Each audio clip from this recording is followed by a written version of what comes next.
Hey doctor, my name is Uyuti with metric notes at F2000155. Today I'm going to present about the introduction for rootworks. Rootworks is the collective term for the operations and construction project performed on roads and highways to construct, maintain or repair the infrastructures.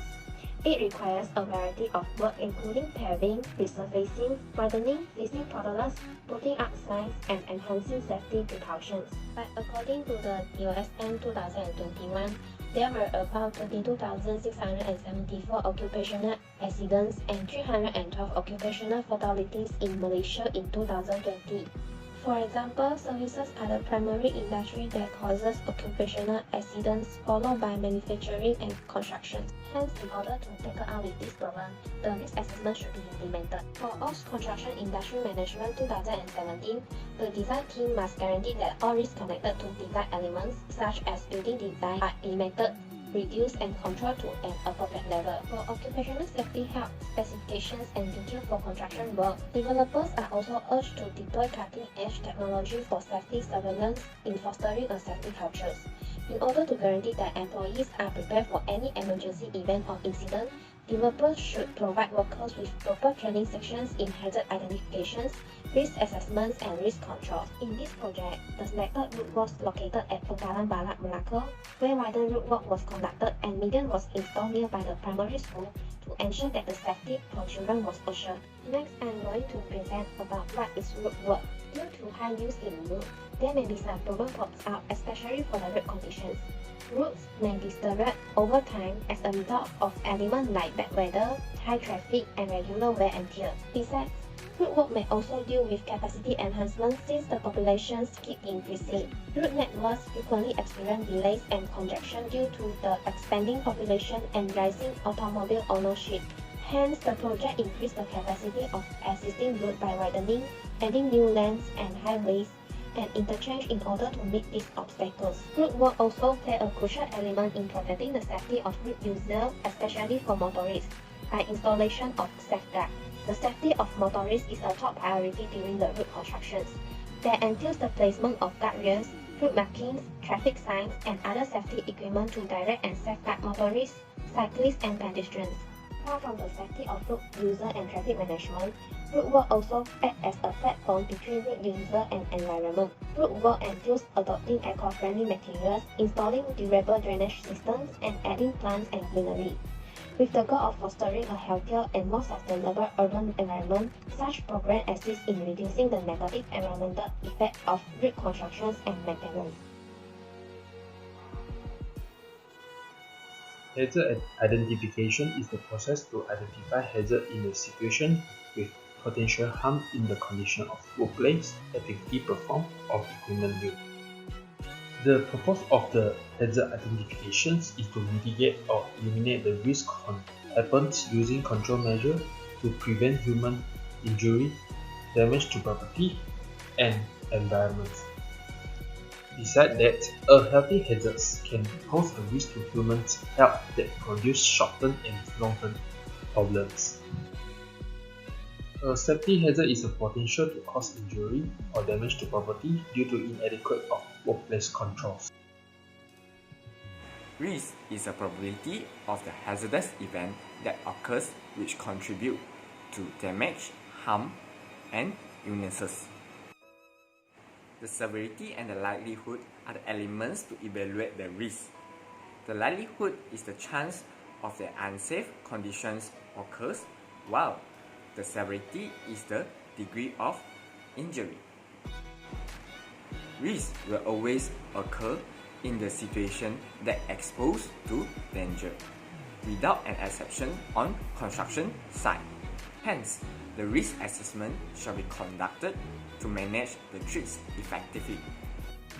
It shall be performed before, during, and after the construction. In the same time, it shall be reviewed regularly, which involve the current informations and technologies. According to the guideline for HIRAC 2008, common type of risk assessment that been used is the semi-qualitative rather than the quantitative and qualitative. In the risk assessment, risk metric is used to identify the level of risk of the hazardous event. The green color that shows in the risk matrix form indicates the hazard is on an acceptable level, which the further action is not so necessary. Lastly, the red color in the high red form means the hazard is in a high risk, which it shall not be taken for granted, where immediate action shall be performed to avoid the injuries, disability, and death. Hi everyone, I'm Tamin Kai and I will continue to present high-rate form. High-rate form is stand for hazard identification, risk assessment, and risk control. It is a systematic approach used to identify, assess, and control workplace hazard and risk. It is commonly used in occupational safety and health management to ensure a safe and healthy working environment. This table shows the high-rate form established by the Department of Occupational Safety and Health. In fact, roadwork construction brings a lot of hazards. Different hazards identification will have different risks and risk control. For example, the survey work in the field will cause something to fall or sliding due to steep and slope. It is a medium risk and it can be controlled by maintaining walkway free of clutter and obstructions. Another example is chopping trees activities. It will cause someone to fall from the tree, and it is a high risk activities, which is 20. To control this, we can provide the workers with personal protective equipment (PPE). Hazard also exists in excavation, leveling the road, compactor machine, pavement machine, and so on. Each of them will having the different risks depends on the severity and the likelihood, and each of them will having different control measures. The usings of pavement machine, prime cord, and tech cord will also bring hazards.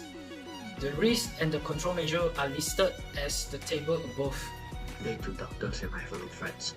My name is Sudhir, matrix number F20014. Today, I'll be presenting the discussion part of our project. There are various types of hazards present during roadwork which can be categorized into health hazards, safety hazards, and environmental hazards. Judging from the hierarchy form, the work activity that poses the most critical hazard is chopping trees. In general, chopping trees pose hazards such as falling from height, being hit by falling tree branches and debris, and potential environmental dangers. Falling from a tall tree can result in head and brain injuries, internal injuries, and fractures. Also, being exposed to sawdust during sawing of trees can lead to cuts and respiratory problems. Besides, carrying out chopping tree work during windy or rainy day will increase the difficulty of work, increasing the risk for workers to be injured. Secondly, the work activity that poses the second highest risk in risk analysis is determined to be excavation work. Despite the importance and usefulness of excavation in roadwork, it also presents several work hazards such as fall and trips, hazardous atmosphere, damage underground utilities such as water pipelines and electrical cables, uneven ground surfaces or subsurfaces in excavation site is a potential risk that might cause workers to trip and fall. Furthermore, workers are exposed to toxic atmosphere such as toxic gases, chemicals, flammable gases, and lack of oxygen, causing suffocation and permanent damages to skin and respiratory system. Damaged underground utilities will lead to leaking of toxic gases, flooding, electricity leakage, and even explosions. Overall, there are quite a few hazards present in roadwork, and all of them should be taken seriously by implementing strict and reasonable management. The concept of occupational safety and health is extremely crucial and cannot be overstated. That's all from me. Thank you. Finally, we proceed to our conclusion. To mitigate roadwork hazard, construction company, workers, and responsible authorities must implement and enforce stringent safety protocols. This may include clear signage, breakage, traffic control measure, personal protective equipment for workers, adequate lining, clear communication channel, and regular safety training programs. Drivers and pedestrians must also exercise caution, remain vigilant, and comply with post signs when passing through the construction area. All from us, thank you for lending us your ears.